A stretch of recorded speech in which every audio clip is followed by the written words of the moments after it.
දවසක් වේවා මගේ ආදරණීය යාළුවනේ ලියාෂා ප්ලාන් නර්සරි වෙතින් ඔයාලට අද මම පුංචි වීඩියෝ එකක් ගෙනාවා. සාමාන්‍යයෙන් අපි කඳ පැල ගන්නකොට මුල් අඩු සහ වැඩි වශයෙන් එන්න පුළුවන්. ඉතින් ගොඩක් වෙලාවට අපිට මුල් අඩු පැල තමයි හම්බ වෙන්නේ. ඉතින් අද මම පැල කිහිපයක් කට් කරා. කට් කරනකොට මට මුල් අඩු වශයෙන් තමයි ඒක ලැබුණේ. කලින් සැරේ මම කට් කරනකොටත් ඒ විදිහේ මුල් අඩු පැලයක් ආවට පස්සේ මම පුංචි වැඩක් කරා හරියයිද කියලා බලන්න. ඉතින් ඒ ක්‍රමේ සාර්ථක වෙලා තියෙනවා. ඉතින් මේ සාර්ථක වෙච්ච ක්‍රමේ මම ඔයාලට කියලා දෙන්න තමයි අද මේ ආවේ. ඉතින් ඔයා තාමත් මගේ channel එකට අලුත් කෙනෙක් නම් මගේ channel එක subscribe කරලා bell icon ඔබලා තියාගන්න. ඉතින් මේ විදිහේ පුංචි වීඩියෝ දැම්මහම ඔයාලට වැදගත් වෙයි. ඉතින් දන්නේ නැති දෙයක් නම් ඔයාලත් ඉගෙන ගන්න. අපි බලමු කොහොමද මම මේක කරේ කියලා.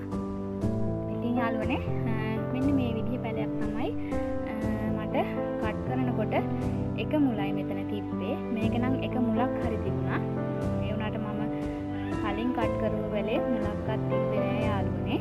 ඉතින් මේ තියෙන මේක පැරිස් පින්ක් පැලයක්. බලන්න මේකේ මුල වුන් කරපු විදිහ බලන්න. මේ විදිහට හිර වෙන්න තමයි මේක හදා ගන්න ඕනේ. අපිට මුල් ටික අද්ද ගන්න නම්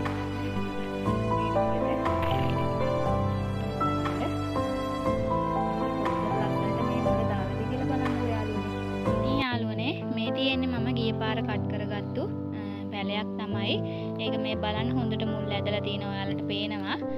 ඉතින් මේ බලන්න මේ විදිහට මෙහෙම හොඳට මුල් අද්දව ගන්න පුළුවන්. මුල් නැති පැලයක් නම් හරිම ලස්සනට මුල් ටික ඇද ගන්න පුළුවන්. වැඩි දෙයක් නෑ යාළුවනේ කරන්න තියෙන්නේ. මේ පැලේ දැන් පේනවනේ ඔයාලට මේකේ මුලයි තියෙන්නේ කියලා. අපි ගොඩක් දෙනා පාවිච්චි කරනවා කොංගෝ පෙලට. ඉතින් ඒක චුට්ටක් මේ හොඳට කොංගෝ ලෙවල් කොන්ඩිස් වතුරේ හරි කැප්ටාන් වතුරේ හරි දාලා මේකට ඔයාලා මේ කට් කරපු තැනට දිලිරනාශකයක් මොකක් හරි ගහලා ඉවර වෙලා මේ විදිහේ අතින් පොඩි හිලක් හදලා ඒක පැලේ ඇතුළට දාලා ඉවරලා මෙතන රබර් පටිය තද වෙන්න ගැට ගහගෙන ඊට පස්සේ මේක මේ විදිහේ කප් එකකට දාන්න. හරිද? ඊට පස්සේ මේ කප් එකට දාලා ඉවර වෙලා හොඳට මේ පොල්ලෙලි කෑලි මෙහෙම දාලා තද කරන්න ඕනේ. හරිද? ඉතින් එහෙම තද කරාට පස්සේ මේ ගහ සතියයි. සතිය එකමාරයි. සතිය එකමාරත් අතර මේක අනිවාර්යෙන් මුල් අදිනවා. ඉතින් මේ විදිහට හදලා ඉවර වෙලා හෙල්ලෙන්නේ නැති තැනකින් මේක තියලා තියන්න ඕනේ යාළුවනේ. ඊට පස්සේ සතියකට පස්සේ ඔයාලට බලන්න රිසල්ට් එක අනිවාර්යෙන් මේක මේ විදිහට මුල ඇදලා තියෙනවා තමයි. බලන්න මේකේ ලස්සන මල කුච්චිලා තියෙනවා. මේක මම කට් කරනකොට චූටි පොට්ටුවක් තිබ්බේ. හිතුවේ නෑ ඒක බේරෙයි කියලා. නැපෝ ඒක වාසනාවකට ඕන් බේරිලා තියෙනවා. ලස්සන බලන්න මේකේ මුල් ටිකම. දැන් මේක ඔයාලට රීකෝඩ් කරගන්න පුළුවන්.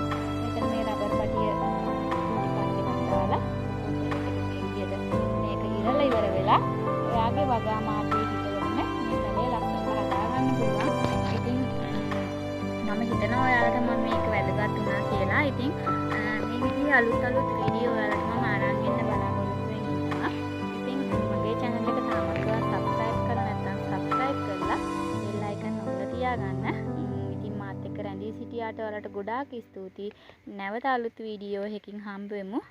එතකන් ඔයාලා ඔක්කොටම බුදු සරණයි. ජය වේවා.